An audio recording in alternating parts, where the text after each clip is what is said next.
લોકો કહે છે યોગા આપણને શાંતિ આપે છે, મનને કંટ્રોલ કરવું શીખવે છે અને જીવનમાં બેલેન્સ લાવે છે.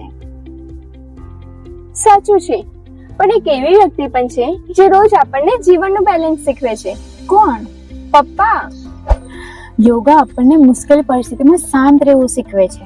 અને પપ્પા આપણને મુશ્કેલ પરિસ્થિતિમાં હિંમતથી ઉભા રહેવાનું શીખવે છે. યોગા માટે આપણે રોજ થોડો સમય કાઢીએ. પણ પપ્પા તો આપણા માટે આખી જિંદગી સમય કાઢે છે. યોગા શરીરને મજબૂત બનાવે છે. અને પપ્પા આપણું જીવન મજબૂત બનાવે છે. યોગા આપણને બેલેન્સ શીખવે છે. અને પપ્પા આપણને જીવન કેવી રીતે બેલેન્સ કરવું તે શીખવે છે. એક આપણા શરીરનું ધ્યાન રાખે છે અને એક આપણા આખા જીવનનું. આ ફાધર્સ ડે પર પપ્પાની હેલ્થ અને ખુશીનું ધ્યાન રાખવાનો સંકલ્પ કરીએ.